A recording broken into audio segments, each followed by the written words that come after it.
रोहित अनेजा जी, गुरुग्राम से। राधे राधे महाराज। महाराज जी, कभी कभी मैं अपनी नौकरी और अपने भविष्य को लेकर असुरक्षित महसूस करता हूँ और ये असुरक्षा मुझे बहुत परेशान करती है। इस चिंतन असुरक्षा को दूर करने के क्या लिए है कि जब तक भगवान का भरोसा नहीं होता तो जीव फिर अपनी हैसियत से चिंतन करता है तो उसे परेशानी हो जाती है कि अगर ऐसा हुआ तो फिर क्या होगा, अगर ऐसा हुआ तो क्या हुआ, फिर वो परेशान हो जाता है।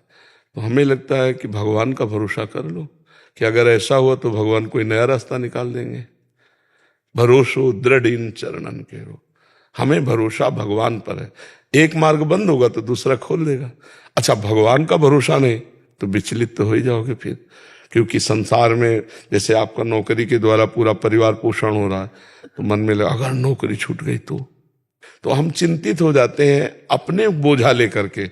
और यदि हम भगवान को ही बोझा दे दें कि आज जो मुझे नौकरी से ऐसे दिला रहा है कल वो हमारी कहीं और व्यवस्था कर देगा, तो आज निश्चिंत हो जाओगे आप। भगवान के भरोसे हो जाओ, वो निश्चिंत कर देते हैं। भगवान का भरोसा अगर नहीं है तो निश्चिंतता नहीं आनी। देखो, हम एक प्रसंग सुनाते हैं। भीष्म पितामह जिस समय सेनापति बने, दुर्योधन के कौरव पक्ष के सेनापति, तो रोज 10,000 महारथी मारते थे। 10,000 महारथी, भीष्म जी महान धनुर्धर, लेकिन एक भी पांडव को खरोच नहीं आती थी। तो दुर्योधन जल जाता जब शाम के युद्ध का निर्णय सुने, बोले एक भी पांडव नहीं मारा गया। भीष्म जैसे सेनापति एक भी पांडव नहीं मारा गया। तो उनके शिविर में जाकर के रोज इस बात के लिए झगड़ा करता। तो भीष्म जी भाव में आए तो 5 बाण निकाल के रख दिए और कहा कल मैं यदि जीवित रहा तो 5 पांडवों का वध निश्चित समझो। उनको पता था कि मैं जीवित ही क्यों रहूंगा, जिनके रक्षा में भगवान है तो मैं समर्थ नहीं रह पाऊंगा कि पांडवों को मार दूं। पर ये रोज रोज कहता तो उन्होंने, अब ये खबर फैल गई पूरे दोनों शिविरों में कि भीष्म ने प्रतिज्ञा की कल 5 पांडवों का वध होगा। इतने में द्रौपदी जी आ गई। बोले प्रभु सुना? बोले हाँ सुना कि 5 पांडवों के वध का उन्होंने 5 बाण निकाल लिए। द्रौपदी जी का अच्छा अपने दासी के कपड़े लाओ। भगवान ने दासी के वस्त्र पहने। द्रौपदी का आगे आगे चलो भीष्म पितामह के शिविर की तरफ, पीछे दासी आगे द्रौपदी। सब कोई समझ रहा है कि दुर्योधन अभी आशीर्वाद लेके गया है, 5 पांडव, तो किसी ने रोका ही नहीं। सीधे भीष्म जी के सामने गए। वो संध्या के समय जप कर रहे थे, जाके प्रणाम किया पितामह।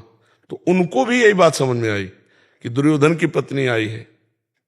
दुर्योधन की पत्नी आई क्योंकि दुर्योधन अभी गया है कह करके। तो हम 5 पांडवों के वध का प्रण किया तो प्रसन्न होकर बताया होगा, तो उनका सौभाग्यवती भाव। संध्या का समय था तो द्रौपदी जी ने हटाया और कहा कि आप प्रण करते हो सौभाग्य उजाड़ने का और आशीर्वाद देते हो सौभाग्यवती भाव का, हम क्या माने कि कौन सा भीष्म सत्य है, सौभाग्य उजाड़ने वाला या सौभाग्य देने वाला? भीष्म जी का माला छूट गया।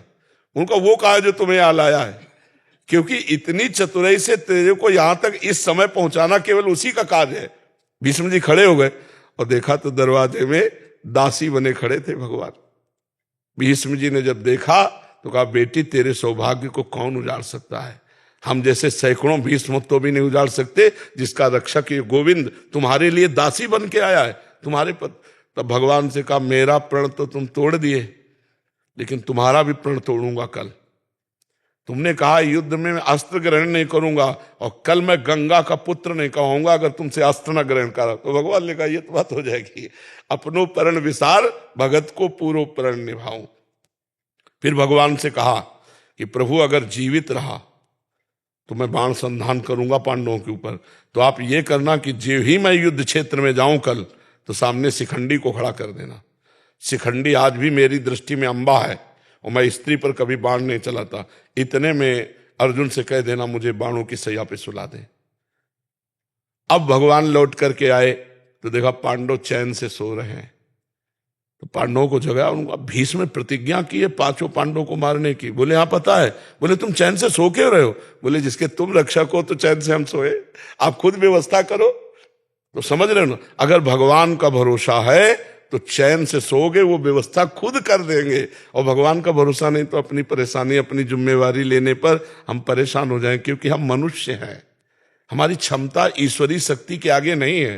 अगर ईश्वर का तो ईश्वरीय शक्ति के आगे किसी का ऐसा नहीं कि कार्य बिगड़ जाए, सदैव बनते ही पाया गया है। तो आप भगवान का भरोसा लीजिए, चिंता मत कीजिए, थोड़ा नाम जप कीजिए और भगवान के आश्रित रहे कि होगा वही प्यारे जो राम जी को भाएगा। और राम जी है मंगल भवन अमंगल हारी, अमंगल हो नहीं सकता, हो ही नहीं सकता, तो इसलिए भगवान के भरोसे रहिए।